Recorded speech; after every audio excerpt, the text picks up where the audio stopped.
juin 1960, 30 juin 2023, 63 ans, Mikolo Eleki, Basanza, P. Bamboula. La voix de Tatiana lutte contre l'inversion de valeurs, l'intelligence au service de la nation. Na Pesibino Mbote, Bandeko Balandi, à Télé News RDC, Reaco News Télévision, Bino Baibozali Kolanda Biso en direct. Édition spéciale pour na bino ba Kongomani ba ebofandi na bandako bokei misala te awa na ngumba Kinshasa pe na ba province o ya biso bolandi malamu émission ya mokolo ya lelo na honorable Mike Mukeba yo akolanda biso depuis prison centrale ya Makala topesio courage moto etumba ezalaka bongo na ba prisonnier nyonso oyo ya état de droit topesi bino nyonso na loba bonne fête na loba nini pambate 63 ans Congo ekei liboso to ezongisima même date ya 30 juin nde Vital Kamerhe alakaki na ba congolais akosela biso mystique ya fourmite dollar ekokita est-ce que likambo yango esalemi dollar lelo e mati lisusu ya kosakana te qui n'a pas aussi qui ça mutumaele vraiment donc mutu nyonso asi ayebi que Vital Kamerhe a kosaki to alobaki bosolo to sala ki émission na moko babayi au cadre ya PPRD proche ya Joseph Kabila mwana mboka India Force India au mari et pesi baninga misusu ya UDPS balobi ke baola la pongite likolo ya mbetu ba vidéo lelo to loba mukie vidéo ebele insécurité na ville province ya Kinshasa tokolobela yango pelelo bayi leader ya opposition bazali na fleuve Congo lelo face à face na Denis Kadima est-ce que Joseph Kabila si alongo Lubumbashi pour rejoindre bayi opposition bazali na fleuve fleuve hôtel Congo ce qui fleuve Congo bokoyi baka ndenge ni bokoloba lelo vraiment tozali na India au mari mwana mboka ye aye lelo lisusu pote apanza mpoke poto solola na mambi maimatali ekolo na biso République démocratique du Congo mwana mboka India au mari mbote na yo mbote mama Tatiana lingala kitoko boye o amélioré penda vraiment to panza mpoke to panza penteke Poba biko panza nteke no ezoza makasi mingi batu baozanga pongi yango na bito panza mpoke poso oke teke ana éviter soki batu bakolala lisusu dazako c'est la perquisition omona ngote eyete bazana no bazo réfléchir bazo luka ko monter monter na yoki beno bazo monter ba biloko mususu soki ya ba viol tout ça c'est-à-dire bon ozo mona que no système aux après non là après au moins système mikolo tellement batu ba mo ba ebi que non ba yaka ko kanga mutu et puis ba ko luka infraction après c'est-à-dire tango ba zui téléphone batu tout ba vider ba téléphone na ba mais au fidélité baloma ngana za problème na mutute bato mikolo mututu akoma tambolaka mutu ya position tout quand la téléphone a muke ya minene Android bali bato balingi sute mais mama kambo bo système comme kaka bakanga yo ba botolo téléphone bon sikoyo et puis ba ya ko selo makambo bato ba changer pe OK ba changer pe système et puis na banda ko pe ba caméra cachée comme oui perquisition soko yo ko bwaka lero ko kende ba yo funga la caméra ndako siko et comme ezola ki siko scène mobimba c'est-à-dire non les gens commencent à développer aussi ba réflexe mususu oyo des réflexes de protection ba réflexe à survie donc maman te modèle oyo te bajiraka mboka na lolenge boye te baja mboka na bosolo gérer mboka na bosolo ko gérer mboka parce que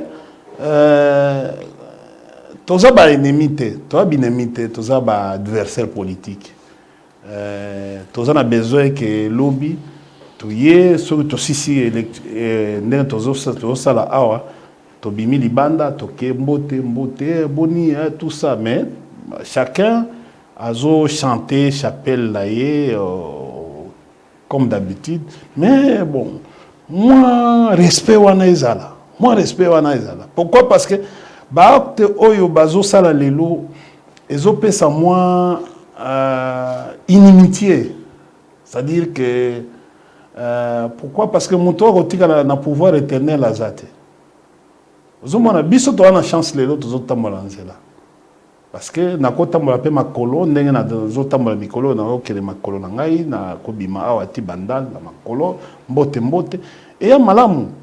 Pourquoi? Parce que je ne me reproche de rien nasala eloka mabete, mais siko bato basala bato mabe bakoko kako beta makolo awa ti na bandal te ya mobulu. Mais il faut pas réfléchir que non après pouvoir vivre vie ezalaka. Hein? Tala lelo mokonzi nanga China. Vous comprenez? Tant que nous luka abimi na aéroport. Bon, na ya kangi abimi pe akeli Lubumbashi azonga. C'est ça la vie. Il faut qu'on mette en akati que voilà. Il est pas au rejoindre baninga au bazasiko na hôtel na fleuve. Hôtel du fleuve vers eux. Bon, baninga wana bazakuna babengaki eza likambo ya kobenga so babengi yo nanu te koza apprécier ko répondre te nsone mutu nanga mwana ndale nsone na pesi mbote esika ozali ye mtu alobi soki babengi yo nanu te koza apprécier ko répondre te donc to pe perdre bino bozali komi benda na mingi na makambu yango ya mambi ma matali élection pour toujours sentir vraiment bino soki ba balobi botelemeli bon te biso tolo bagabosolo kaka mboka eza na hiki yo nego biso bakina tolo baka mboka ya malamu te mais sinon biso mukolo to si tolobi to réaffirmer position na biso. Position na biso zali nini? Loi ya électorale eza malamu te, eza ya nyamu ya mbilinga eza malamu te. Tona problème insécurité na kati ya mboka, il faut to résoudre yango. Ba préalable na biso tozana problème ya cour constitutionnel eko garantir ba intérêt ya batu nyonso te, eza cour moko eye na ndenge ya malamu te. Tozana seni yango moko biso tozo reconnaître yango te parce que ezali outi na violer mibeko eza constitué wana bon eza bandeko nyonso bayebi bon et puis tozo senga pe maponami ezala inclusif maponami wana ba élection ezala inclusive tozo senga pe et là, on a délai constitutionnel. Voilà, bah, préalable, oh, ils sont opposés à la table. Et bien, bah, préalable, ils allaient résolute. Bon, alors, volingi to kenena élection, oh, ils allaient to kende ko crédibiliser tricherie. Donc, ça la motte. Ils allaient toquer kaka, ils allaient les sapunda. Punda leisa.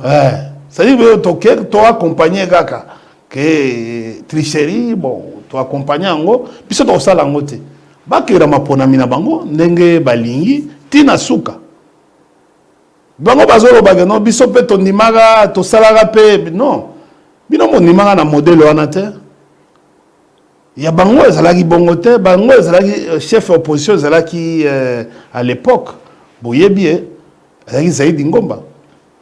Et puis, tout est dans Sun City. Et opposé élection, en gros, ils ont bisoté, ils ont communauté internationale, ils ont organisé l'élection. Bisoté, préalable, on a soki et salemi. Bon, tout le monde dit. Je pense que c'est la même discussion qui va se passer aujourd'hui. Et vous allez voir, préalable, il faut vider en gros, et puis, le problème est affiché électoral, ils allaient je crois que dans mon avis, ça va poser condition. Il y a audit, il y a fichier, parce que, bon, au sein d'abord, il y a bureau, il y a discussion. nakopesa exemple bondimi ke bokopesa ba siège moko na bosipesi soki na kwa moto siège moko kaka et bon soki après ba constater que non il y a un grand engouement, il y a un grand nombre ba ça neni. Donc il faut pas revoir les choses loi loi répartition des sièges de la même manière à ba parti mususu ya Nord Kivu. Ce sont pas des choses avec beaucoup d'intelligence, non. Avec dans la précipitation, bon, en fait, peut-être pour obtenir baise ou sensation, mais pour total à liboso. Est-ce que Bazar a volonté pour organiser l'élection? Maman, c'est ça le problème. Est-ce que Bazar a bande konabiso oyo? Et surtout, il y a mon kadima. Azana est-ce que Azana vraiment kadima yemoko Azana ba version est belée. Si na yebisa kayo awa mama, on dit minga le lot. Boko pesa ngai boloba boya boye sa papa India, vous avez na raison. Na loba ki awa kadima lobi aloba ka tour non, aza prêt pour la kokende élection. Mais dimanche oyo à se contredire yemoko. Alobi que non to tikali na biloko mibale oyo koko entraver organisation élection mama nakosi ezali finance na sécurité or ngana yebisa kibino awa na émission na yo na bi benga kadima landaki émission parce que ba oyo batuna ye nyonso ba yebisi ngai alandaki émission na miso tango apé ko landa émission na biso amoni que non a tchoubié pendant na yebisa kadima zongela bino ba journaliste ba panzi sango yebisa bino que en tout cas na bétis ndai élection kozala boni aye kozongela donc alobi on a ndenge mususu mais alobi oyo nanga na lobaki que no baza na mbongo te ba misolo te kadima aya kolakisa biso que no asazui déjà misolo parce que ça 400 millions pour organiser l'élection il faut 400 millions. Bon est-ce que mbo alobi azatana 400 millions wana pona kopesa te maponomi salim. Olobi mboka na biso ezangi 400 millions pour te ba pesa maponomi salim. Mais oyoki te que non adjudication il y a bon de trésor ba sali yango il y a $100 il y a 120 millions. Bazo sengana soki yo za na mbongo pesa l'état. Ça dit qu'est-ce que ça vide? Qu'est-ce que ça vide? Bango 16 milliards kenda. Oh 5 milliards il y a nini ya réserve d'échange kenda. Au moins aventure, une sorte d'escroquerie, baya ko yebisa biso ba biloko oyo za na et puis bango mo bazo kangama.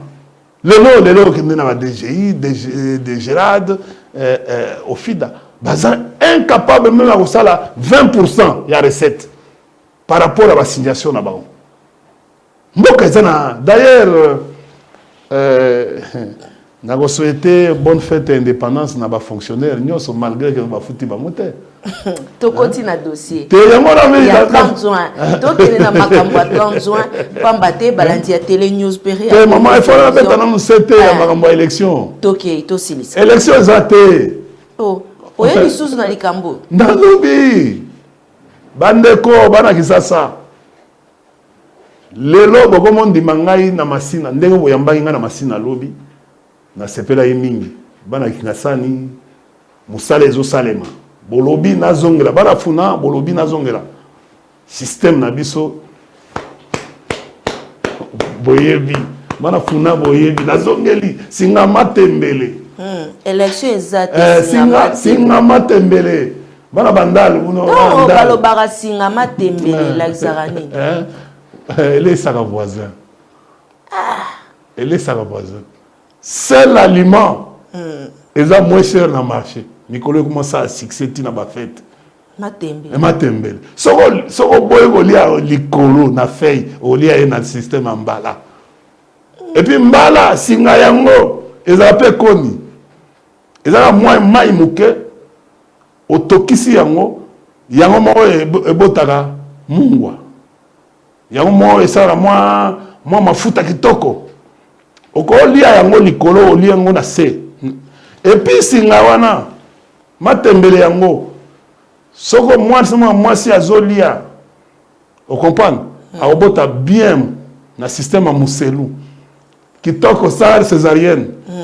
Singape oyo wana oyesala ka musunga famille, ça dit là na se balona ngoka na coin. Ça dit non, le jour où Thompson est athée, on fait un recours na matembele. Ya mona bandala matembele, so on a leki matebayebi. Ça dit que non le dernier oyo hein, ça dit que non l'état y a problème, yende ba utiliser ka.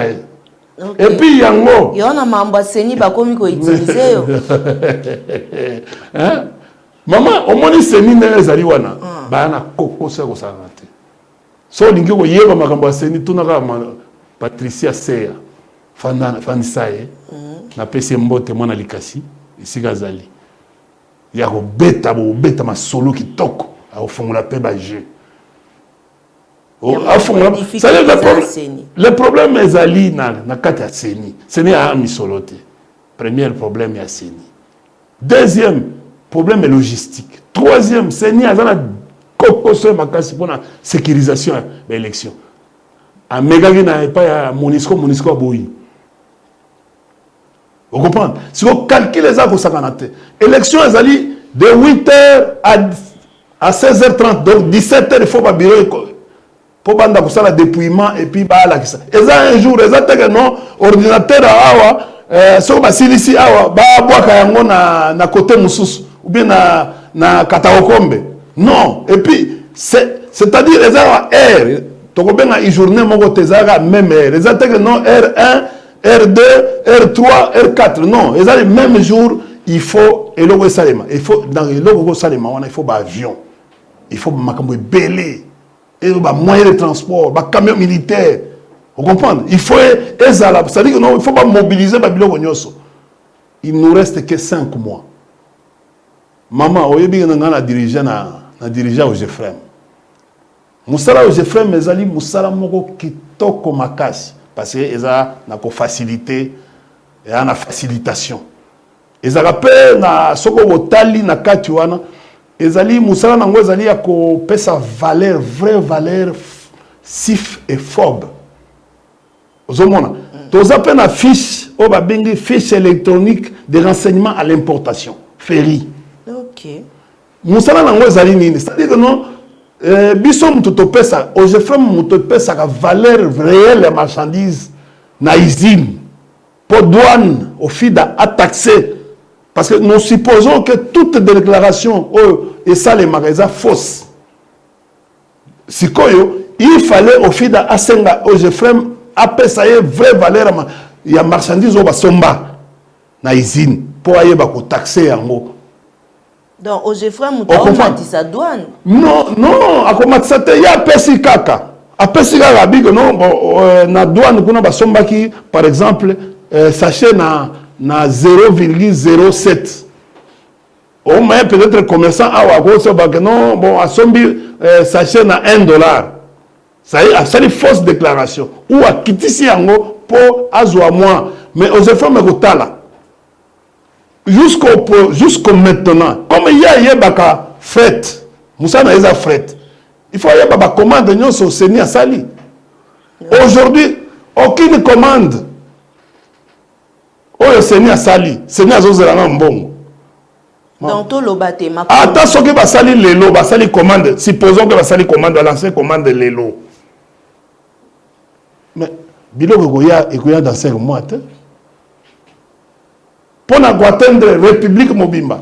Et là, le délai devient hypothétique. Il y a qu'organiser l'élection.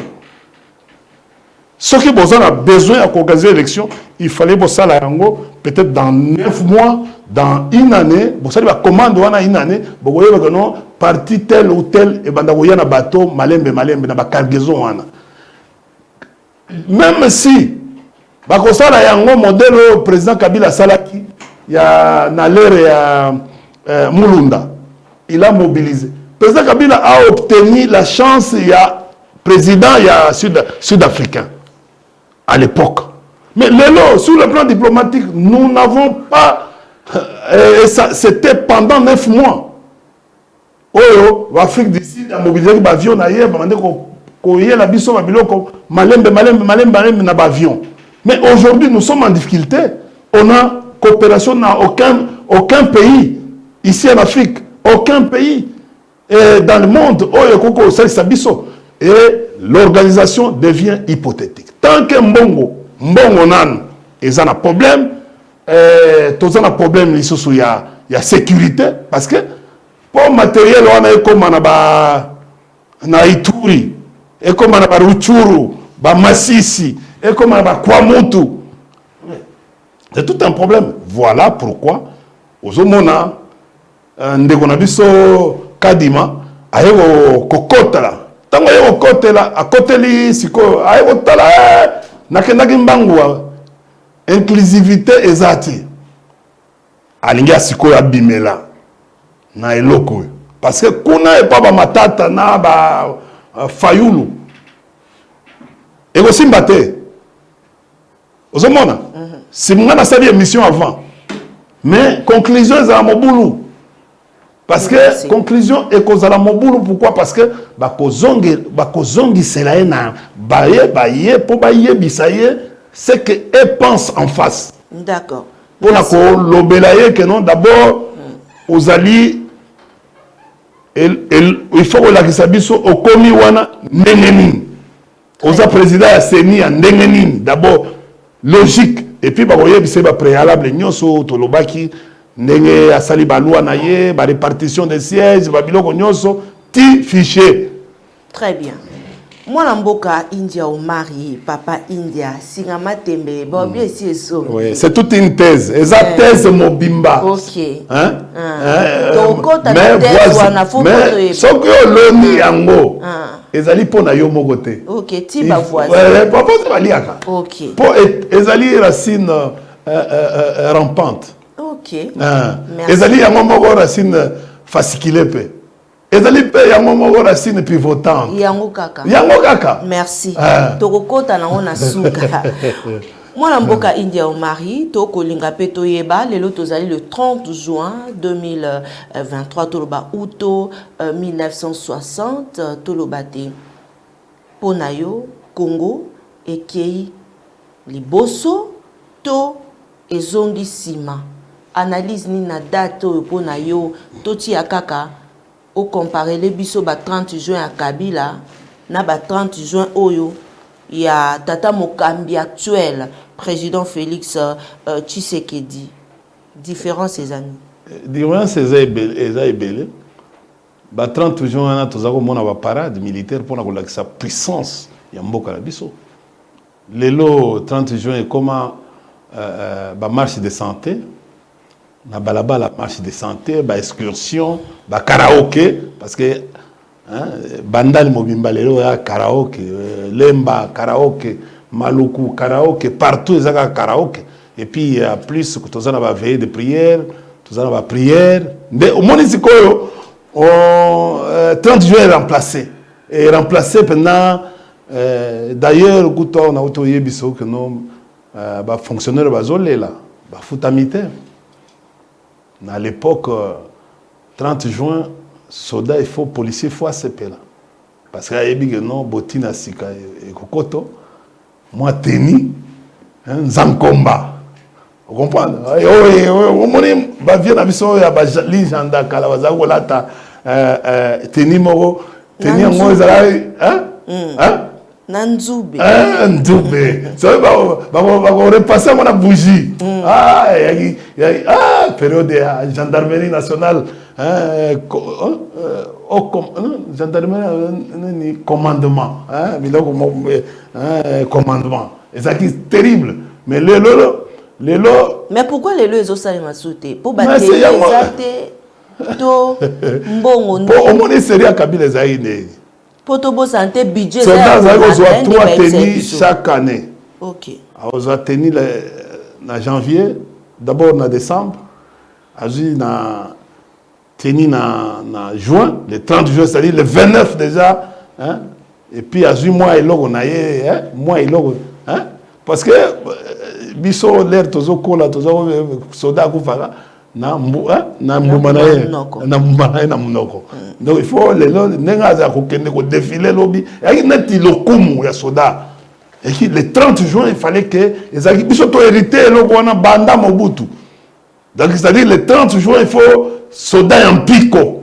On comprend, des fois, tout le monde a non, ah, bibundele pe koti na mboka na biso, c'est-à-dire, bah, armement, moussous, bah, tu vas découvrir, c'était ça la signification du 30 jours. Et c'est l'ouana, hein, moko komona que non, oh, population est accompagnée par parade militaire. Il y a tout le monde, ah, tout le monde des avions, et côté, 5 avions, tout le monde a au monde avion moko boye ngake tout na ba parachutiste ba quitter tout le monde est soldat pendant à haute formation on sentir par exemple non soldat lati eloko ya sika vous comprenez nde tozako mona neti total et pas na biso zaka comme le 8 mars vous comprenez mon moi na fête ba maman ba lati maputa ya sika et les 30 jours ezaki na système kaka wana. Vous comprenez? Au monde, tout le monde, et Kabila est au sala, batamoko boye, comme un système à la province. Au 30 juin, parade militaire au sala de Mbujimai. 30 juin, parade militaire au sala de Kindu. Et au sala de Lubumbashi. Et au sala de Équateur. Et au sala de. Et c'est qui. Et comment on peut se moi elengi? Parce que, biso 30 juin, c'est qui. Molato ya sika ya soda. Il y a policiers. Bon. Le Koumu, toute sa puissance est armée na biso, toute sa formation est armée na biso, en pinga na biso. Ndezaki le 30 juin. Bon, ce qui le 30 juin, le lot est bongwami et commis pendant ces 5 ans ici. Tout le monde a le 30 juin, comment il y a ba marche de santé. C'est-à-dire, déjà, Kokoso Ezali, na kata banzoto na biso. Hein? Et voilà que ça c'est quoi la configuration en boca. C'est-à-dire que tu as un problème de santé. Au moment de crise de place, il y a un boka et koti. C'est-à-dire non, au tali le 30 juin, tu as dit, nous autres, colongono, le comment le 30 juin, il y a kota la santé, est-ce que. Bon, et puis de deux, ce que c'est bongo, pourquoi tu es en chemin? Parce qu'il fallait la totika. Totika. Bato ba ke musala pour pas que nous produire. To baté banda président Félix Tshisekedi a zoa pouvoir donc marche tika ko ça. Mais mandat na esili marche sans parade militaire. Mandat 5 ans yango e kwa jiki. Oh biso to lobaka na monoko na biso mboka kwa jiki. Biso bato ya bana bakwa dianga. Na kenauti na tali wenze na biso asimisi. O place biso to wala te kam ndakala. Tozolia pe nguba oyo balamba ona zelo ya nguba oyo ya mwindo tumbelu wala tumbelu bana kasai bayebi ndenge tokola ndenge tomandako kende bayebi bisika oyo tumbelu boyebi nguba wana tozakolia tango tozoko tambola na biso ba epoko wana tozoya koteka mikebuka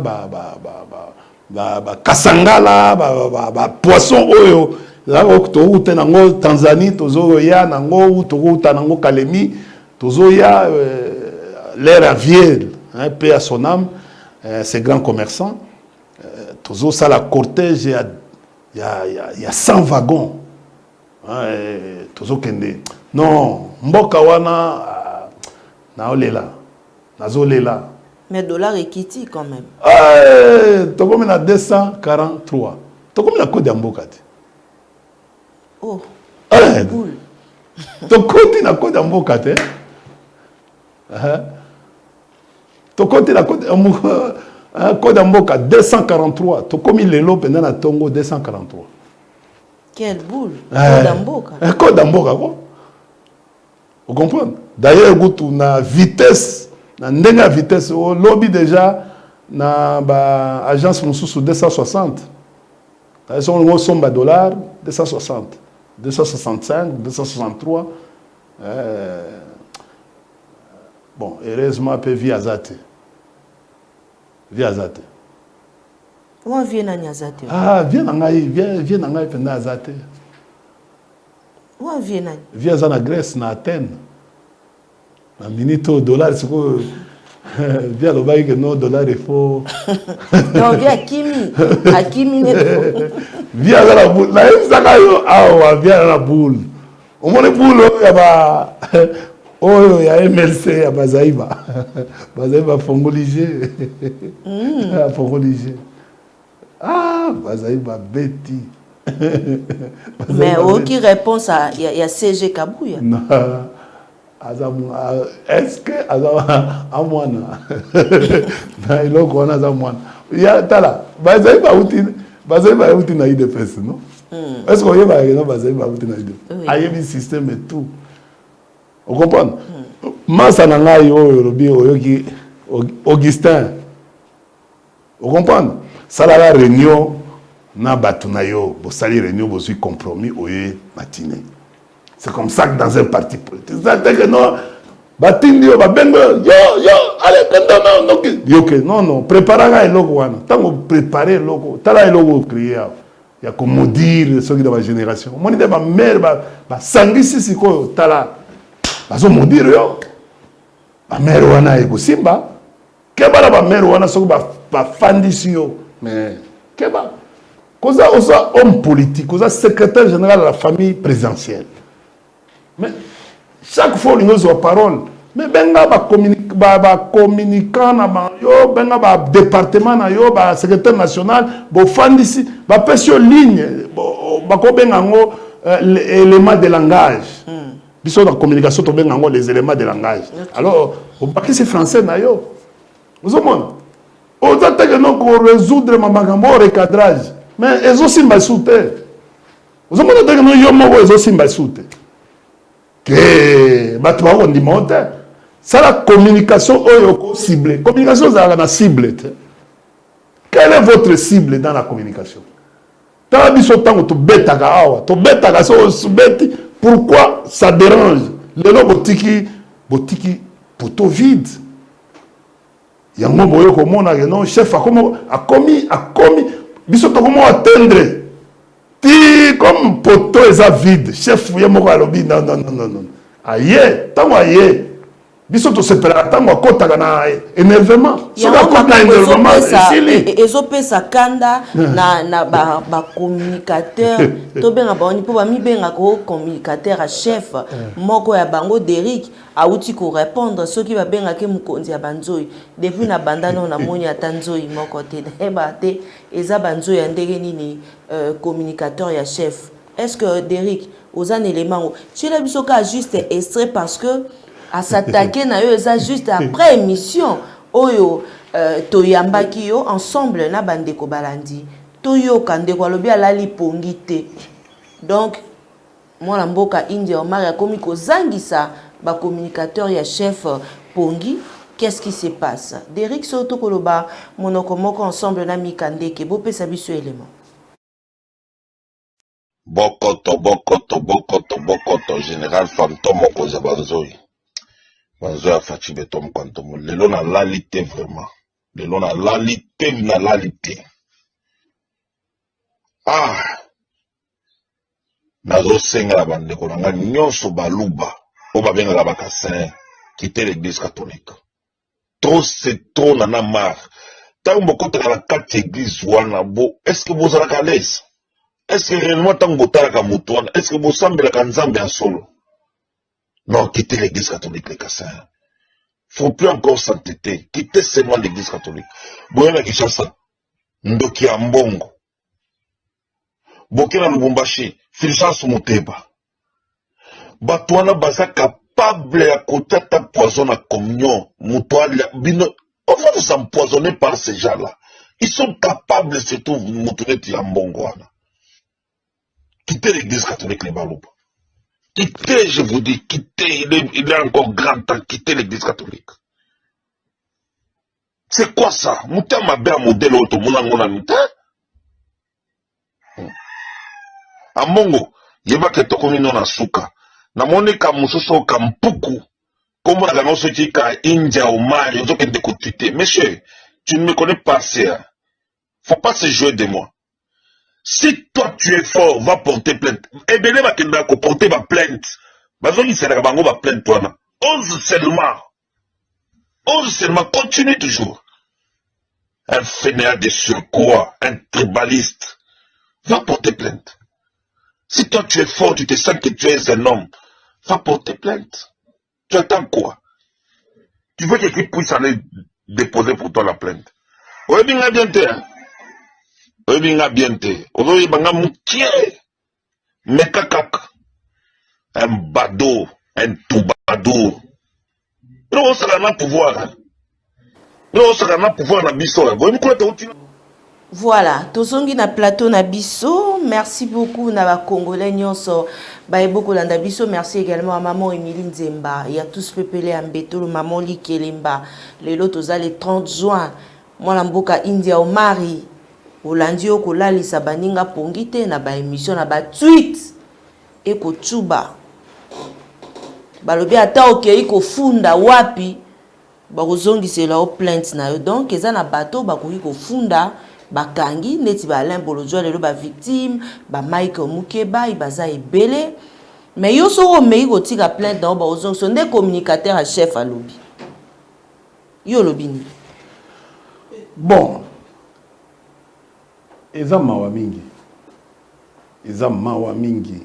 mawa bon nako répondre eloko wana te bon moto wana nako répondre nayebi ekutu te lingala eza mabe nazoloba bon. Il ne faut même pas donner du temps, du poids na batu ya lolenge ya boye. Mais yo zozangisa baninga pongi. Non. Tosi toyebisi président.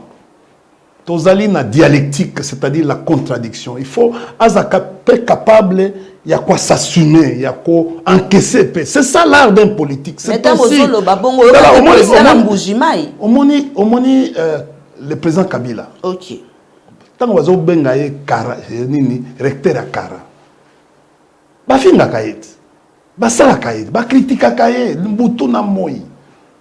Mais il est là, il s'est préparé mentalement. Peut-être au non parce qu'à militaire, il a travaillé sur ses réflexes, sur comment encaisser, sur ses émotions. Mais il y a aussi.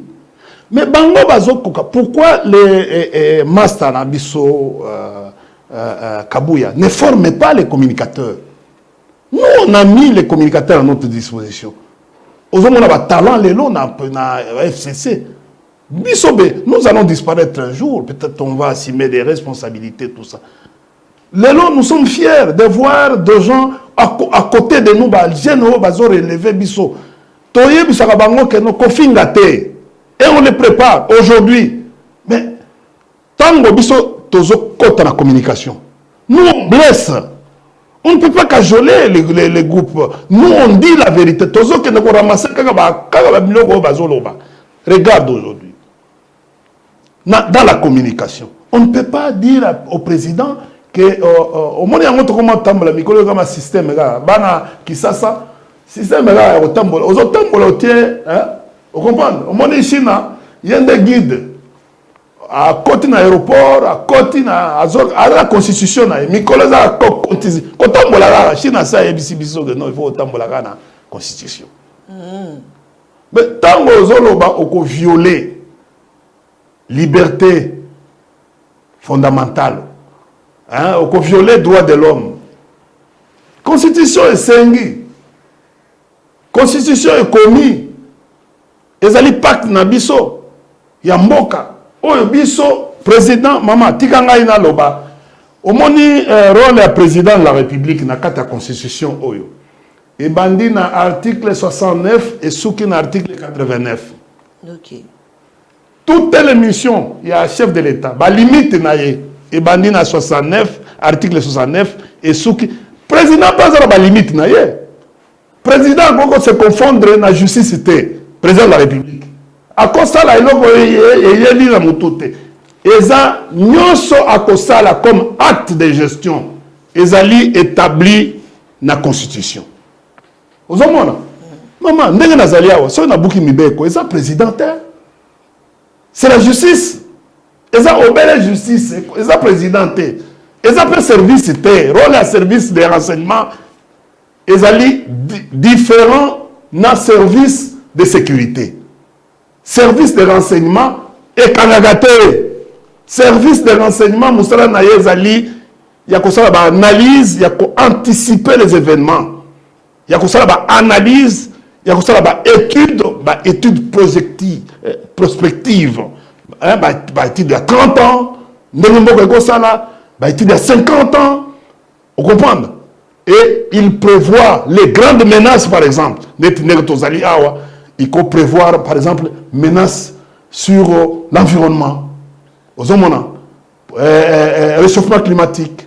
Est-ce que lobby, terre nabiso et l'enviété, comme nous avons une terre arabe, les renseignements, les universités, c'est ça les grandes options. Les grandes options. C'est eux qui sont pratiquement l'œil et les caméras. Il y a gouvernement. Parce qu'ils ont membrane au gouvernement. Et qu'on a que non, telle méthode, il faut voter tel système. C'est-à-dire, ce n'est pas les histoires d'arrestation, ce sont les histoires, il y a des activités policières. Est-ce que c'est le cas oui. Mais ce n'est pas le cas. Ce n'est pas le cas. Maman, qui représente les menaces? Comment on peut... Moi, je ne suis pas milliardaire, je ne suis pas millionnaire. Je n'ai pas une armée, je n'ai pas une milice. Même Bolodjo, là, il est d'abord minable, il ne représente rien, il n'a aucune menace. Aucune. Parce qu'il faut dans la capacité, le salaire va à combien? C'est ça, les services regardent ça. Un salaire combien? Ses amis, et tant s'ils étaient en train de les prendre en charge pendant un certain moment, ils vont dire non, ça ne sert à rien de prendre un homme qui est inoffensif. Il n'a pas une capacité à menacer Mboka. Parce que on menacer Mboka, c'est facilité. Hein? Ce n'est pas un individu comme India, comme Kitenge Jenny, comme Yo Mama. Non. Il faut d'abord un ami extérieur. Un grand nombre d'amis extérieurs. Il faut un mbongo. Parce que ce sont les actes d'influence. On va influencer. Il faut mais on vient pour des activités policières, on va t'arrêter. On t'arrête sur base de quoi? Pour faire quoi? Tant qu'on va arrêter, il y a un retour qu'on appelle l'opinion publique. Et l'opinion publique, tant qu'on a d'abord la famille, nous sommes africains. Sociologiquement, d'une manière ethnique, tes amis, tes frères ne seront pas. Et là, colère nous sommes au côté du pouvoir et créer une inimitié contre le président de la République. Même Biloko Kapuya Azosal, il rend le travail difficile du président pendant cette période. Les gens, même le peu de gens qui voulaient venir vers Mazo repoussé Bango. Pourquoi? Parce qu'à travers son comportement qui est en train de démobiliser la troupe. Qu'est-ce qui se passe aujourd'hui? Regarde. On m'a déjà, par exemple, Maman Bazaïba, groupe Nabango, MLC. Tant que Bazoloba, que tous la congrès, et puis lobby un message ouana. Parce qu'il y a des gens comme prendre IDPS. Que la loi exige le congrès pour tout candidat à la présidence de la République. Et ça une façon, il y a Kochuba, Mokonzi Mboka. Pour nous dire que est-ce que l'IDPS a déjà fait un congrès pour que Mokonzi Mboka comme à un niveau que le candidat dans le deuxième mandat. Tu as vu une leçon que, à part c'est-à-dire, maman, à travers les analyses de maman sur mon propos maman Bazaïba, il a tout dit. Mais les services devaient mettre à la disposition du président analyse ouana pour rentrer à la normale. C'est-à-dire que non, pour n'abouiller. Comme les fédéraux nous sur l'IDPS va congrès. Est-ce qu'il y a déjà que non, au niveau de l'IDPS, il y a une scission. Tous les fédéraux demandent aujourd'hui congrès. Or, Kabouya, chef na congrès. Parce que pour l'IDPS, il faut qu'il y ait beaucoup de candidats qui vont comme ça confronter les candidats wana nyoso pour mandat oyozoya. Mais bango baningite. Oh, le principe, la loi, au niveau du ministère intérieur, balobi, vous n'allez pas présenter un candidat ce qui est la congrès. Deuxième, maman Bazaï va passer par leçon. Pour le respect, il y a des partenaires qui sont dans l'union sacrée. Il faut qu'il y ait élection. C'est un choix. Le président de la République, oui, il est président de la République, mais il faut, pour le respect à des partenaires, il ne peut pas s'autoproclamer comme candidat. Il faut convaincre. Il faut ça là, moi, plan naïe, plan, bon, je peux dire, la promesse naïe, tout ça, net manifeste, pour que nous convaincre. Nous avons un projet naïe à la société pour convaincre les partenaires naïe de manière à ce que, ça le deuxième mandat. Et puis, pour nous convaincre, il faut président, équipe à président, ça là, non, bilan. Nous avons présenté plein de bilan. Tala biso to salaki boy, tala biso par rapport à la promesse au biso to salaki, biso to réalisé combien. Le taux il y a réalisation il y a 5 ans ils allaient à tel niveau. Voilà, nous venons solliciter votre électorat ou votre voix de manière. Et c'est comme ça. Si ça se passe comme ça dans les... Qu'est-ce qui va arriver? Ce qui va s'allier en haute, ce va être un forcing.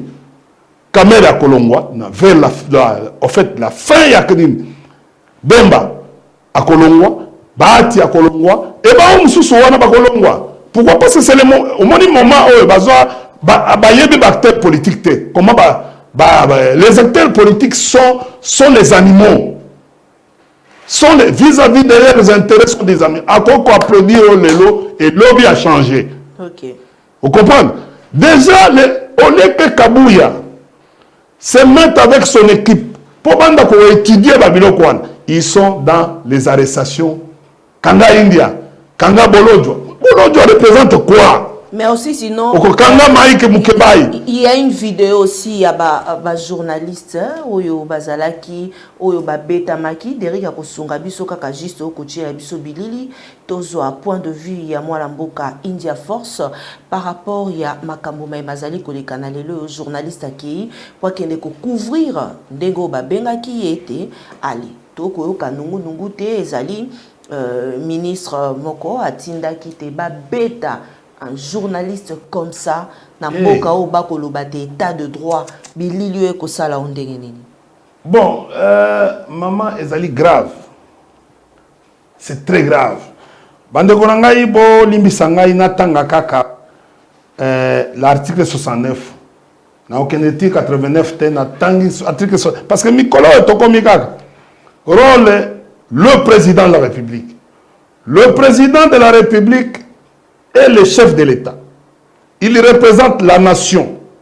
Et il est le symbole de l'unité nationale. Le symbole de l'unité nationale. Il est d'abord, et pas Nabiso, Awa, le président est le chef de l'État. Okay. Mais dans d'autres États, le président n'est pas chef de l'État. Vous avez C'est comme, par exemple, dans l'État, il y a Vatican. Vous avez le pape est le chef de l'État, mais il n'est pas président de la République. Okay. Mais Ezali, État de Vatican. Vous avez ici, Balobi, il veille au respect de la Constitution. Il assure par son arbitrage le fonctionnement régulier des pouvoirs publics et des institutions, ainsi que la continuité de l'État. Il est le garant de l'indépendance nationale. Il est le garant de l'indépendance nationale. L'intégrité du territoire, de la souveraineté nationale et du respect des traités et accords. Il est garant de l'indépendance nationale. Que dit l'indépendance? Que veut dire l'indépendance? Il est garant. Parce que souvent, le président est garant. Non, il est garant. La Constitution le dit, il est garant de l'indépendance nationale. Les autres ont fêté l'indépendance nationale. Hein, maman? Nous avons l'indépendance nationale. Parce que comme il a date en gros, il y a une liberté politique, une liberté économique. Mais, tant que tu as une liberté politique, il y a une malamouté. C'est-à-dire, violer l'article 24 de la Constitution. Or, dans la Constitution, le président veille au respect de la Constitution. C'est l'article alinéa 2, 69 alinéa 2. Mais, C'est le président qui doit maintenant sanctionner administrativement Makambo Oyo et de mettre le service one à la disposition de la justice. Est-ce que ça a rôle? Vous comprenez? Il y a des miapes qui sont la zone. Et ça rôle des miapes. D'abord, des miapes Oyo bazolo bawana existe à Kalisouté. Vous comprenez? Et ça là qui la détection des activités anti-patrie. Et ça là qui sous-souté. L'élo est comme état-major. Babengaka mukonzi de miapes sous chef d'état-major général, sous chef d'état-major. Azo dépendre na chef d'état-major général. Ils allaient service armé, il y a état-major général. Vous avez vu? Biloko Yowana, à l'époque, il y a le président Kabila, ce qu'on appelle l'humanisation des services. Je répète encore, les DEMIAP n'a pas le rôle d'aller d'aller entrer dans procès, il y a justice. Il ne peut pas. Il ne peut pas. Ce n'est pas le rôle des MIAP. D'ailleurs, les MIAP existent. Bandeko. Pourquoi Kabila a voulu mettre fin à des MIAP, il y a appellation des MIAP? C'est à cause des habits. Vous comprenez? Et ceux qui savent peuvent revenir à la télévision encore édifier plus que ça. Encore à Babi. Et il y avait un cachot que Kabila lui-même était parti pour casser. Parce qu'il avait dit, la DEMIAP ne peut pas se mixer dans les affaires, il y a parquet ou il y a police. Aux hommes à l'époque. Et vous savez ce qui est arrivé? Le temps que Kabila a cassé le cachot, il y avait des... Au moment batu balingi balingaka mingi babiloko ba arrestation banini parce que wana babendaka balar ils sont au moment temps bazo sala ba activité à boyer. Les Libanais aussi ont peur, les Indo-Pakistanais baza peur. Bon, ils se confient à eux. Au lieu de laisser le rôle au parquet, laisser le rôle à la police, il y a que ça la babiloko wana et bazo kima ba étude ba kima ba analyse. Ils préfèrent aller vers facilité. Ça s'appelle les facilités. Vous avez tant que vous avez ça la biloko ya boye. Vous avez diminué la puissance du service. Et les gens qui avaient peur de vous, comment vous affrontez Bino? Vous diminuez, vous désacralisez les services au travers d'actes nabino isolés, qui ne sont pas des actes oyo ezali et comment na buku na bino. Même nulle part. Ce qu'on tanga rôle ya DEMIAP, nulle part qu'il faut torturer. Est-ce qu'ils ont oublié? Maintenant, film wana ekokende na communauté internationale. Si constitué comme un document. Ça s'appelle si vignon wana ekozala documenté. Mais quoi affaiblir le pouvoir. Donc, il y a un compte RDC, un makambo, un investissement, il bloquer à travers Babiloko. C'est-à-dire, quelque part, tant que nous sommes président, Zel na bango, et c'est que non, bango moko basa la Babiloko ya bongo, sans avoir le président de la République. Mais vous comprenez? Mais il y a et bloquer le financement Moussoussou. Vous comprenez? Pourquoi? Parce que opposition, nous allons utiliser ça, cette image. Vous avez oublié que la RDC a souscrit à la lutte contre la torture. Mais ce qui se passe dans ce régime, c'est un argument pour nous. C'est un argument. Et nous démontrons à la communauté internationale que non, voilà ce que le gouvernement est en train de faire. Regardez aujourd'hui. Kobanda le 20 mai, Tilelo, le gouvernement fait face à la question des droits de l'homme. Il fait face à la question de la... il devait éviter. Les lois ont un problème dans la communauté internationale. Pourquoi? Parce qu'elle agit. Et puis, ce qui fait encore très mal, c'est quoi? Quand le président Yemoko a eu un discours dans Boujimaï. Dans le discours, on a posé la communication. Non, ebomi mabe omoni tango ebomi toye tobandi kosala ko diseke leurs baye ko yebisa kabuya que no botinda ba communicateur partout botinda ba tutu ba que de défendre le président.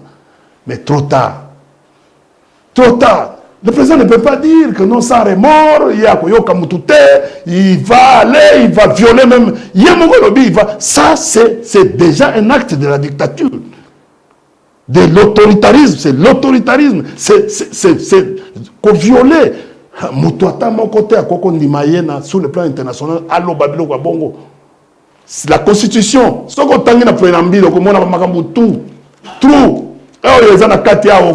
Même après préambule, makambu tout, ezali awa, oyo etali, ezala exposé des motifs, oyo awa, babengi, ce qu'on a l'idée après exposé des motifs, n'appendice, hein, la constitution, n'appendice, après exposer les motifs, de l'État et de la souveraineté. Après ça, deux. Devoir des droits humains, des libertés fondamentales et des devoirs du citoyen de l'État. Ezama B asali eloko moko mabe. Il devait s'arrêter. Tout ça un problème lelo. Problème. Banguna bazawa. Nguna azana biswa. Comme on a une ambassade à Rwanda. Munguna na biswa liboso. Oh, il faut to bundisa ye. Comment on peut accorder la liberté à l'ambassade du Rwanda de jouir de son autonomie dans notre territoire au moment où c'est lui l'agresseur? Donc c'est là qui est l'ambassade. Tozana o babengi rupture. C'est-à-dire toute situation de guerre ou d'agression en relations internationales impose la rupture totale, la rupture diplomatique. Ce n'est pas moi. Il fallait qu'on kanga parce qu'il faut rompre relation de biso tozana Rwanda te. Mais bango baza awa.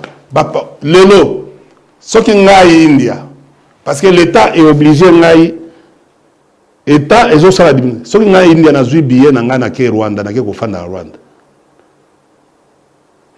L'État n'a pas obligé à faire la quoi. Nakobima même bana poto baza kuna bakobima bagé kigali bagé kofana na bango. Mais ce qui mutora na uti kigali ayawa oh demia pekangie. Pourquoi aucun mais c'est l'ambassade qui m'a donné ici visa. Les chargés d'affaires ya Rwanda sazali ya watambola kana biso tokutana na ba restaurant wa na baza na chargé d'affaires na yeo militaire wana. Tout un militaire, un grand officier qui est là, qui circule librement, un officier rwandais qui circule librement ici. D'ailleurs, toute l'ambassade à Rwanda, ils allaient remplir de militaires. Ils militaires, ils civils net bisota. Mais batiki bango, au nom de la coopération, au nom de la relation na bango, au nom de la confrérie na bango, au nom de la frère confrérie. Wana fraternité na bango mais bazo donc bazo ko sabiso bino bolobi c'est les Rwandais qui nous agressent mais les Rwandais sont ici à Kinshasa et ils circulent librement bazo ko sabiso depuis biso opposition to senga bino bo déclarer l'article 86 ko déclarer guerre bazo lingangote to senga bino bo yebisa biso clause na bino ezaidini bobo ikoloba tilelo. La présence de l'ambassade ici, c'est une menace. Le fonctionnement, donc, côté ambassade est fonctionné na mboka na biso. Awa, ils ont une menace. Le président de la République, aya mokonzi na biso. Président, na sengio, na ebi kono, outu koloba que nous a déterminé, il y a commettre fin à la menace nyonso. Mais tout le monde est ambassade. Parce que bango bazo sala biso espionnage na kati ya mboka na biso. Merci beaucoup. Vous comprenez? Deuxièmement, Baruni Gawana. Bazo menacer bango baza mandako na bango ba kende ko sala perquisition mandako na bango bangoma ba nyonso Baruniga bangoma banani tout ça. Baza na bango. C'est une façon. Deux, ba pesa biso plan de sortie. Ici je demande Monsieur Mouyaya, vous allez porter-parole au gouvernement. Quel est l'objectif du gouvernement pour un plan de sortie ya Bunagana, Masisi, Kiwanja, Ruchuru, côté à Ruchuru, place Nyos, Tia wana Komutu, c'est-à-dire à 10 km na 10 km na Menkao. Il faut que ça soit plan na bango ya sortie. Un jour, nous n'allons pas mobiliser. On est tout dans la Bible, aux prières, aux marches de santé, au karaoké. Papa, boyaga ba India, ba Bolojwa, ba bokanga biso tokei ko mutu biso tu na ba nani oyo nani kombone nani Kabuya mwana wa Nzambe Augustin tokei biso sabi bino liboso bolo ba mingi bino ba politicien liboso. Vous comprenez? C'est quoi mais c'est-à-dire que c'est une façon pour qu'on ait que non, tout là qui sa patriotisme à biso. To komona nani akukima. Merci. Peut-être Kabuya mutu liboso okima. Biso to kozala biso to za ba patriote ba nationaliste to kene liboso. To kene même na balance. To kozwa to ma balance pied, la balance pied to kene liboso. Il faut tous les politiciens to lobi to kene kwa mutu to si sa makambo. Na ba ministre intérieur, biso tout devant. Vous comprenez? Mutuna flèche na ye, mutuna na âge na ye, na baisse na ye, allez, liboso. Maman, au komona 2 jours, tokosi sa makambo kwa mutu. Et à ce moment-là, ça va donner le courage même à nos militaires que tous engagés. Et bah maman na biso basi na biso na ba mai, na ba sucre, na ba biloko kolia, tokei, tu vas voir comment. Ce qui va salité. Biso tombi tona. Ils ont planté. Parce que l'insécurité, ça peut être créée par l'insécurité dans le monde. Biso ba tutotanga, ba kouro makasi makasi. Le pouvoir peut aussi créer une insécurité pour son compte. Merci beaucoup. Oui. Et ça, les caniciens. Eh bien, ça, c'est dans. Nalobi dans les boucou, na boucou, bakomi eloko wana. Et ça, en cas de mobile. Et ça, en cas de. Soko tangi bakour à géostratégie, on peut, pour peut-être survie politique, il y a pouvoir, il peut créer une insécurité pour justifier une cause. Regardez dans Mboka biso ba insécurité ya kaka faire mandat. Ndomona ba insécurité eye. To vanda ka wana na likambo insécurité parce que même tango to koma makambo ya ba mbongo na kofongolo ba makambo mususu po monseigneur Chole na ba na kofongolo ba makambo mususu po comprendre que non l'État s'il souhaite aujourd'hui de nous débarrasser de cette histoire, de ce que nous sommes en train de vivre aujourd'hui. En termes de misère, en termes d'insécurité, et en termes de quoi c'est sa volonté. Merci. Derrick Lukeba, Jojo Komingo, Bosunga Biso, Bopesa Biso, élément, il y a un décona Biso et moi, je suis allé témoigner par rapport, il y a Mambi Matali kidnapping awa, et pas un Biso, Nengumba Kinshasa, Tolanda, donc on a point de vue pour que tout silisa, émission la Biso, et aux édition spéciale, il y a Mokolo Alelo, 30 juin 2023.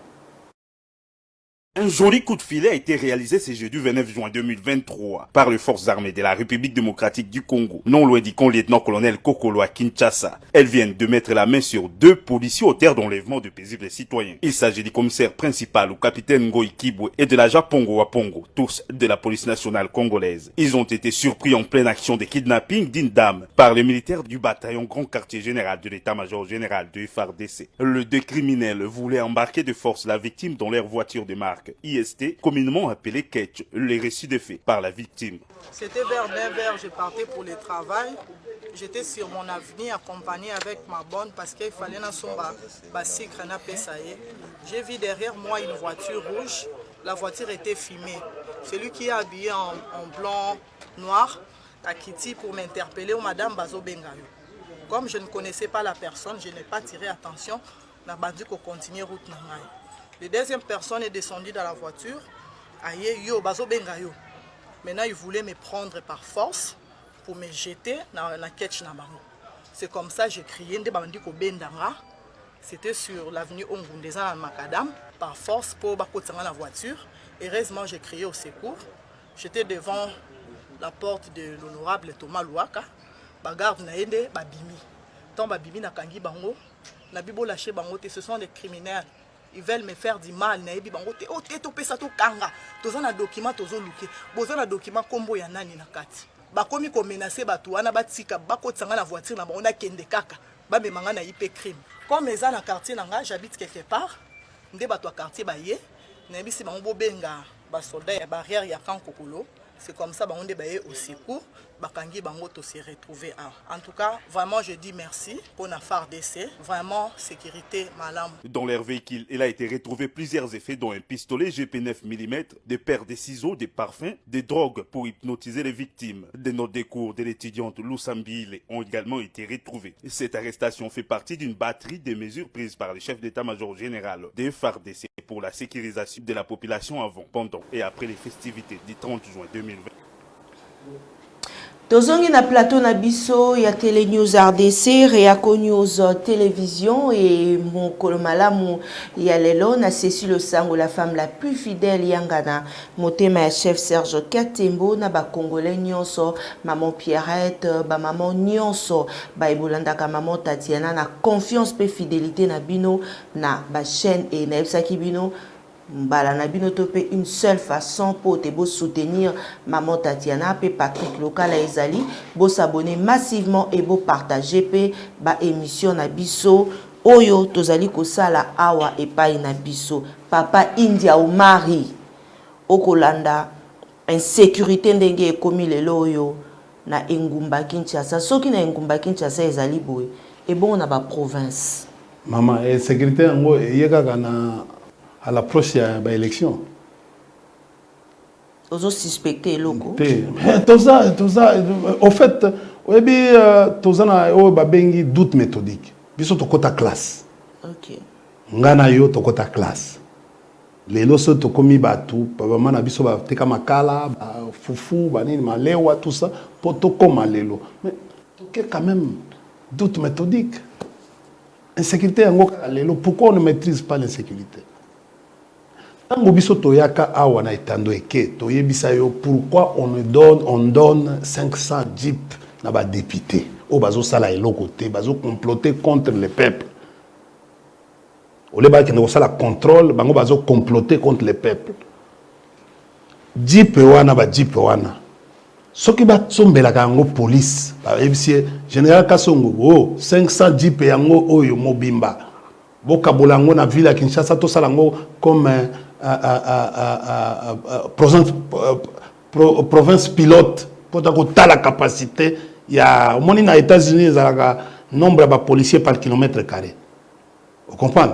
Tout ça parce que tous la mobilité à maîtriser la situation. Mais ce que taliban bango tout bakangi bango ba soldats. Vous comprenez? C'est-à-dire qu'est-ce qu'il veut dire? Donc, l'insécurité, il y a des policiers, des civils, il y a des policiers, des soldats. Vous comprenez? Mais la première question, il faut me poser question. Pourquoi? Et qu'est-ce qui fait que jusqu'à aujourd'hui? Parce qu'il y a une fragrance. Pourquoi? Basali Angote et procès wana sur place. Pour toute la chaîne Moulaï, banani bazo utinda bango. Comment on appelle même la liste de la télévision et s'il y peut. Et s'il y peut, magamwana et s'il y. Nobi de sous magamusu magambo yo ya ba enlèvement na nini. Tango biso e bandaki awa na boulevard na ISC. Vous comprenez? Boulevard ISC. Biso to betla mulolo. Bayoka biso. Vous comprenez? Mais il faut que l'insécurité, elle est la responsabilité morale du président. Mais nous, c'est-à-dire, l'autorité en Mboka devait sanctionner. Les ministres de l'Intérieur, il fallait mettre à 7 heures. Ils allaient malam ou yakokende kwa mutu. Vous la situation est devenue calme. Mais le même jour, sur Top Congo, conseiller, il y a ministre provincial, il y a intérieur, il y a province à Kinshasa, à contredire vice-premier ministre de l'intérieur pour la que non, cette situation est loin d'être maîtrisée. Bon, si entre Mokonzi, na OEAC, na Niazolo Babosolo sur le terrain. Au moins, si vous comprenez? C'est-à-dire que non, vice-premier ministre, Oya Nicolo, alors bien, non, cette situation est devenue calme, tout ça. Mais ministre, il y a conseiller, il y a ministre intérieur. À l'Obina Top Congo que non, la situation est vraiment loin d'être maîtrisée. Pourquoi? Parce que Batouala va comme une Malobe comme Mimiba. C'est-à-dire que non, on ne nous rassure pas, on nous met en confusion. C'est pour ça que la population, tout le monde a besoin de Kimia, tout le monde a besoin de reconnaître les causes. On peut dire comment les gens n'arrivent plus à respecter l'autorité pour la Maloba. Ah, pourquoi? Parce que tu ne rassures pas. Tu ne... Au moins, à un certain moment, on mais on a intégrité. Pourquoi? Parce que au moins, dans la science sociale, la science politique, la parole d'un chef fait objet d'une loi. C'est-à-dire, tant que chef a loba, il faut avoir garantie nyonso. Tant que loba et loko pour s'adresser. C'est un avis à transmettre au public, ce qu'on appelle les communiqués, où on transmet la matière. Beaucoup de monde dans les cours, il y a opinion publique internationale ou opinion publique interne. Et il faut faire attention. Au moins, temps, dans le lobby, bon, je viens mettre ma main à couper, élection aux alatés. Je prends les risques. Il y a Kolobaïlo Kouana. Pourquoi? Parce que tant qu'on a Zoloba, na garantie. Nazoyeba d'abord capacité, il y a Denis. Denis n'a jamais dirigé. Amtouranga à l'université de Lumbashi, c'est notre collègue, un Kassapar. Vous comprenez? Mais il est responsable, il y a contentieux électoraux. Mais gestion, il y a des ressources humaines. Merci beaucoup. Vous comprenez? Mais quand on a lobby que non, c'est-à-dire que nous avons la capacité et lobby techniquement, nous avons un bon côté. Techniquement, nous avons la logistique. Techniquement, nous avons la bibliothèque. Les élections, il faut des soldats, il faut des camions militaires, il faut Badiru, on a pas. Il y a même un dépouillement, il faut que Kumba Yango, il faut que le capital humain. En fait, il faut que le fouti. Question pour répondre directement. Parce que le 30 juin, il faut défiler. De santé. 63 ans na accession il y a République démocratique du Congo na souveraineté nationale et internationale. Cardinal Fridolin Ambongo azali ko exhorter na ba congolais et sengeli na bango to se tenir main dans la main pour te relever ensemble défi oyo il y a unité paix, cohésion nationale. Olanda qui pembela et tata mukambekolo par rapport il y a ba ecclésia catholique pour na ya komona ecclésia catholique ezali ko kabola ecclésia sengeli ezala au milieu du village pour na yo okomona que église catholique bazali trop ko s'attaquer na pouvoir en place. Mais le président de la République a ébi bien. Tant que vous ça la combat afanda na vie na biso l'air tozalaka tosala ba combat même ba lititi banini l'église catholique azaka toujours aux côtés faible. C'est ça la mission de l'église, la mission apostolique il y a église ozomona tango église ezaki kosala 50-50 na IDPS loba takabund église ezaki mutu mabe ozomona lelo ba acte na ibango ba acte de gestion na bango. Vous comprenez? Nde ezoko trahir, nde ezoko kabola. Ce qui lelo bato belé bazolinga bango te. Eza bango moko. Bizalelinga bango moko, nde ezo sala ke no bato bakolinga lisusu. Oyo ndambu baza nango eza hypocrisie. Biso tofanda na bango tolia kana ba o mususu baza wana. Tosolo kana bango. Bango moko bakomo baye, bazo baye bango. Eza bango caractère na bango c'est-à-dire modèle ya kofanda et fandeli na bango ezo se pesa batu lelo te. Vous comprenez? Ce n'est pas par la violence qu'ils vont taire cardinal Ambongo ou bien Mouteba Frigence ou bien prélat Moussousou. Non. Vous comprenez?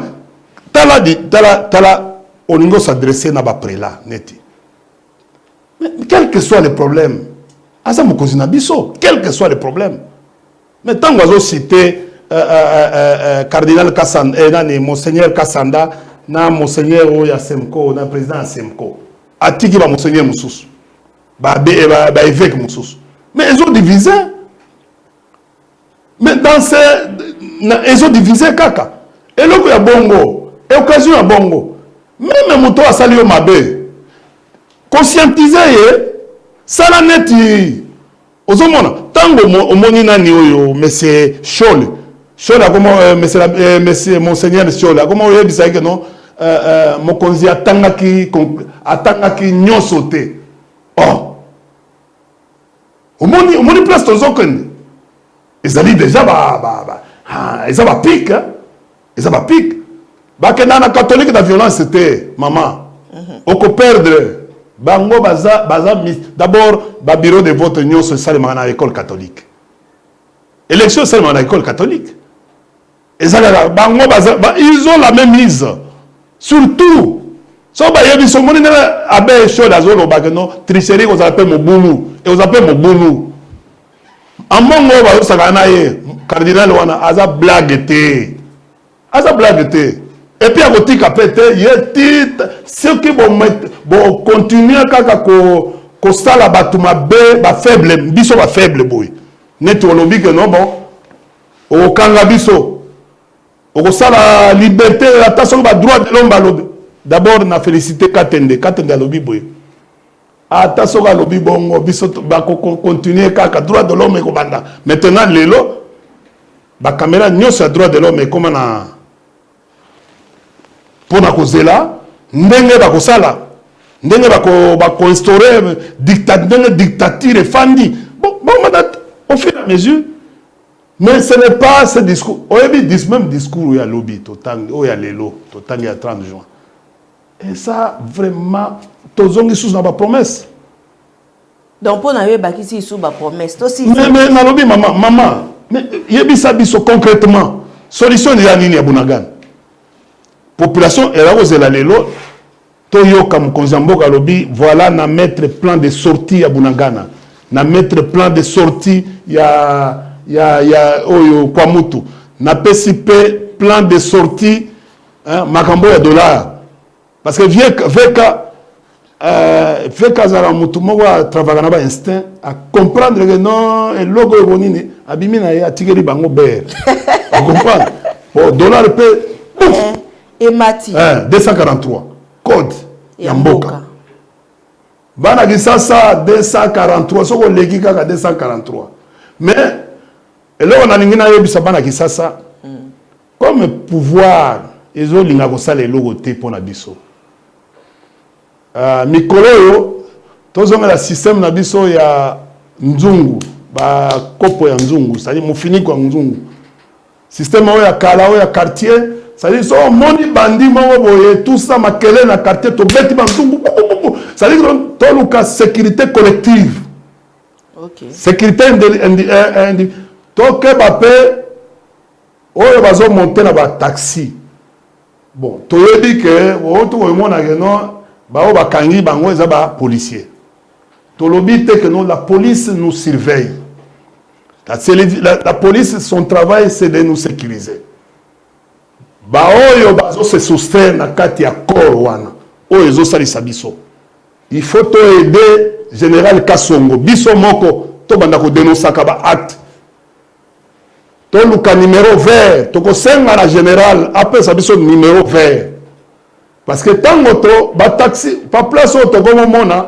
et ya ba place oyo net ba IEC to luka to yeba so to kangi pe mutu vous comprenez toke na ye na poste ya police to consigner ye na poste ya police to mona soki ba kolache ye ou kobeta mutu te mwana kisasa ezali kobeta mutu te ezali tolingi to salisa police na musala na ye vous comprenez to luka to travailler na police ndenge muzaza koloba travailler na police comme dans les na symbiose comme les poissons dans l'eau.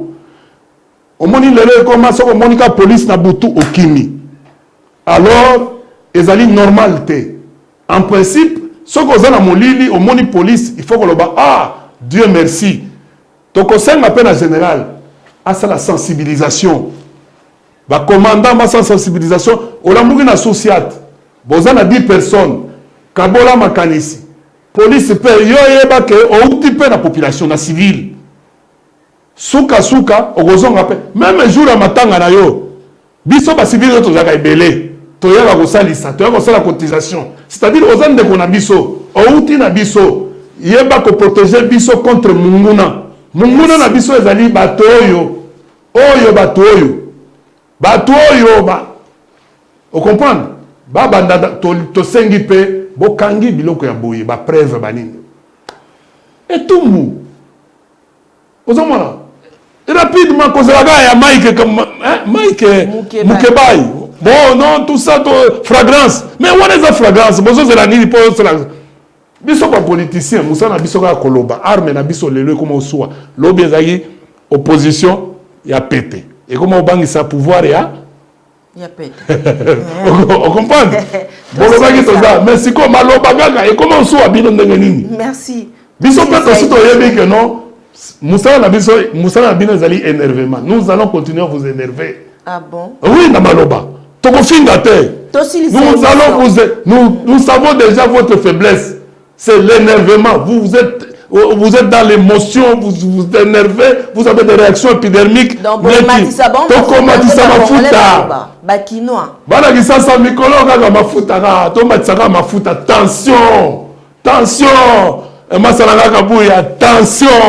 Tension, recadrage, Masalanga Kabouya, tension, Mikolo, on sala 50 par jour, on sala même 50 matinées politiques, parce que modèle automatique, ma fouta, na cycle, Mikolo, to komata, ya kosa, boko luka ma méthode de nyonso, ndongo bino boko luka wana, ya ko créer ba guet-apens, bon, bisoka nzambe kaka.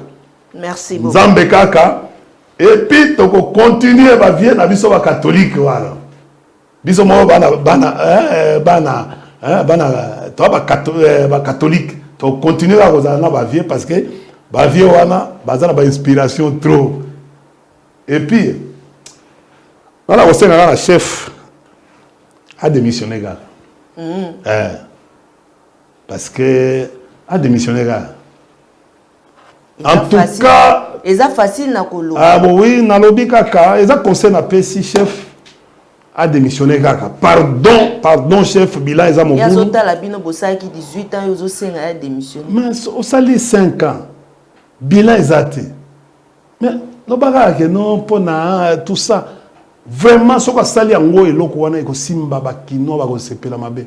Au modèle ko gene concert ya nini ya o leki na ngai koma manda esili. Concert a fait petit nanga fait nini petit na mwana bandal faire manda esila. Vous comprenez? Et ya malamu te. Ngai na conseiller chef pardon pour na honneur na ye. Vous comprenez? Ye mo aso sentir le log no ake kananga mobilisation ezali nzimwanka. Et pesi colère avec un Mbujimai, bon, talaga la situation de Nezali. Je préfère dans la démocratie que les chefs à ça la discours parce que on est à Soukat, on a sali les 30, il y a Soukat, vous comprenez? Et tu as interview, oh tu as interview parce que décembre, décembre c'est lit. Oh tu as li comme les 20. Non, mais c'est-à-dire que non biso ça le monde to sengi, c'est-à-dire que non les 20 décembre. Ce que l'élection est atteinte, donc ça la transition sans président, sans président Chilombo. C'est bon makambo basa. Kozong de sate, eza solo. Constitution d'être au kata biso makambo. Bango ba appliquer que cette constitution te, biso to va appliquer constitution. Le 20 décembre, c'est la constitution qui sera appliquée. Merci. Et article moko la constitution et ko bima awa le 20 décembre. Merci. Voilà. Vous comprenez? Et toute la population sera dans la rue. C'est-à-dire le 20 décembre, constitution totale, élection exacte, tout le bon, transition, yangoana. Vous comprenez? Merci. Et ça qui tchaka match ça, maman match ça kwata. Vous comprenez? match za kwata arbitre azali aveugle donc azali arbitre za baba na sifflet. Merci. Juge maman peut la ça. Arbitre za baba na sifflet. Juge de touche azali aveugle na bakitambala c'est-à-dire ezui. Ba joueur ba kobeta makolongulu mais Teresa Milangi. Mais pas de Zokat. Mais yango wana siko d'un côté nyonso mibale qui perd c'est-à-dire gardien ba kozalati. Mais balle kozala balle ali bende. On comprend mais kaba ozo penalty na carré. Il faut goal qui pasate. Goal qui pasate batie carré, batie balle ali bende. Beta ngo siko na poto. Visa boy. Kaba ozoka. Oko buka. Mais c'est-à-dire kaba ozoka siko balle wani faut kota kaka na. Yango match za kwata. Vous comprenez? Match za kwata. Très bien, tout ici. Merci beaucoup. Kaba ozala likolo kuna ozala pour tour ozwa kitambala ya juge de touche. Mais c'est quoi ça aveugle? C'est quoi le suivi? Somo. To ici émission la biso za ki na esengo. Ba benga ngo biso to benga ngo ndundu kumpala. Tali na monoko na biso ya biso tango toza robeta babale ya balabala ya poto tie na poto boyo kumpala. Elaxini. Tango toza robeta ngo na bako janga. Ndundu kumpala. La sixième émission wana na festival pe mbote ale bolojua ici ozali mbote mingi mbote pe na leki ndanga ya motema honorable Mike Mukebai oza na kati yo yebi ba combat to sala na yo de cœur avec na kopesa pe mbote mingi na prison et pas ya malinganyo et tu as combien de mois ozobima na novembre donc avant oui malinganyo ozobima na début novembre et c'est quoi ça avant match beta ndundu kumpala élection. Merci beaucoup. Merci na ba congolais nyonso ba ibozaki ba iki akolanda biso lelo. Mais maman Tatiana ba fédéraux tout ya IDPS ba sengi congrès. Basengi congrès pour nani au moment où autoproclamation s'est mis. Quel est le IDPS Mikolo congrès kaka. Tous les fédéraux demandent les congrès. Na cette yango moni maman Bazaï balobi kaka avec non congrès des ana mabiko ya loi. C'est-à-dire un parti sérieux doit maman wana amnistie. Maman abeti mabe. Maman Bazaï va ici quand Zali vice-premier ministre Bazaïba Eve. Alors, membre du gouvernement. Mais Abeti Likolo. Abeti Likolo. Merci beaucoup.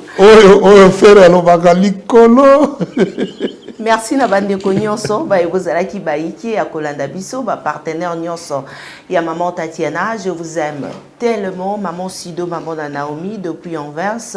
Un grand merci. Na bato nyonso o bolanda kabiso tongo midi pe pourquoi vous s'abonner massivement sur Eako News télévision p Télé News RDC tous avez besoin de vous à la baïke. Merci à l'équipe rédactionnelle la mokolo alelo Eric Lukeba Matondo Minginayo Mikandeke Jojo Komingo ingénieur Eric Lokole.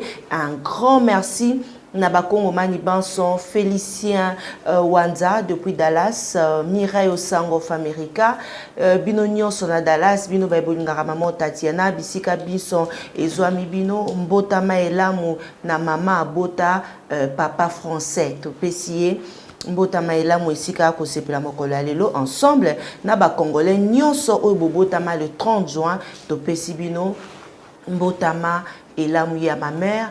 Alobi tezalaka date moko ya esengo pona ye kasi azana pasi pona tiki ya kolelo kolela nini alobi atali mboka yango elelisi na ebité pourquoi mais après mission na otuna ye na oyo yebisa bino alelaki pona nini na date ya lelo il y a les 30 juin le bien kanisi mobile na yo azaki militaire ero soki avandi na ba télévision à likosi wana azalaka kotala mobile na ye na etando eke wana avandi kuna azomona Sokoto akomona Sokoto tango okobeta yango nga mona komona yango déjà po tozalaki na papa na ndako papa Sokoto wana ya lisusu te papa azalaki so amoni moto moko to pe pulusu na terrasse akosenga mbongo alobi na tenue biloko esalema te na ntango na biso blessé de guerre akotambola boye po asenga biloko wana nde esengelaki na bandeko na biso bobongisa esika wana mpona tombwa ya mboka na biso matondo mingi na yo papa India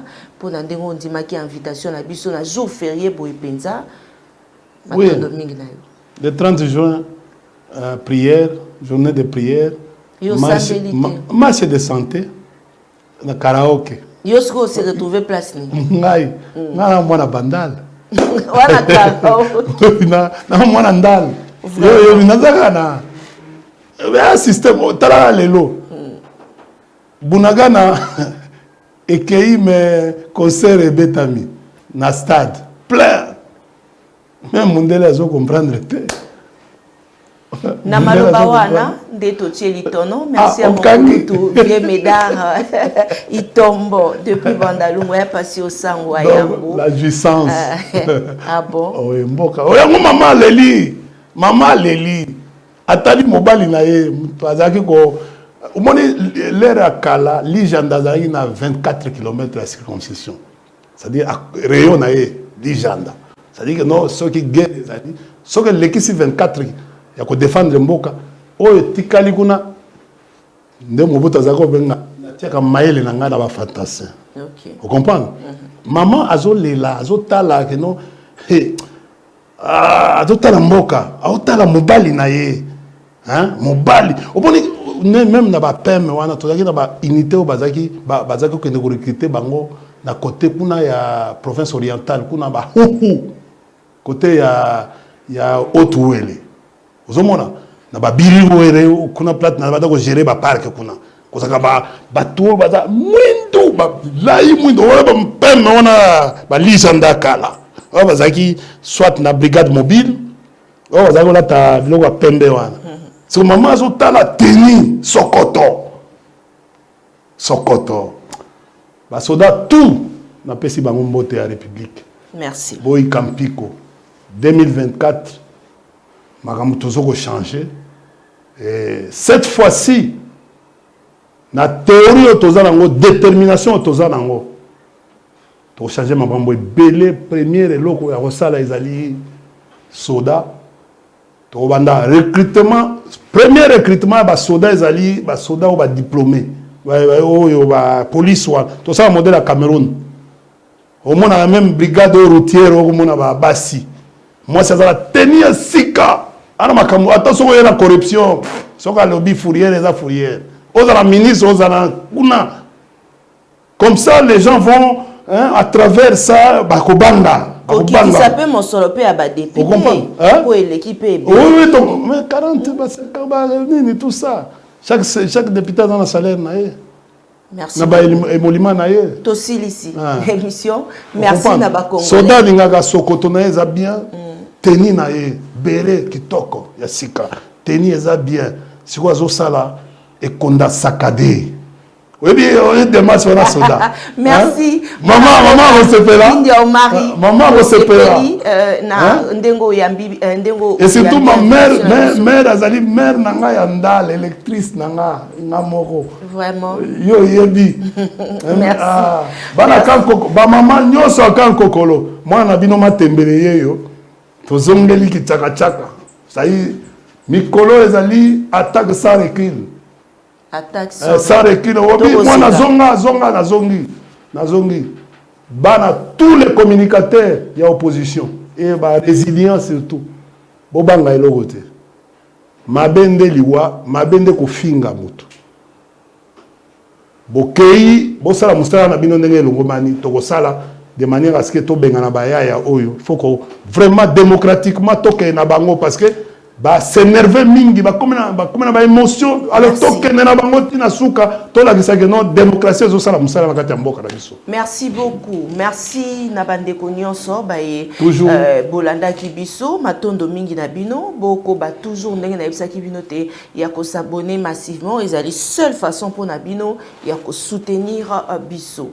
Awa nde to silisi émission na biso ya mokolo ya lelo. Merci na bino banson ba e bozala ki wana pour na kolanda ya bino. Maman Tatiana balobaka l'église et la presse sont au milieu du village, mais la voix de Tatiana lutte contre l'inversion de valeurs vous dit que l'église est le corps du Christ, Christ est vérité, alors l'église et la presse sont dans la vérité. Un grand merci Nabino Banson Tokuta Nabino mokolo ya lobby soki nzambe azongite kimia ote ya mabota mabino bon suite de programme na ba chaîne na biso nyonso babali matondo mingi na mwana mboka India Marie. Allez, au revoir. Au revoir.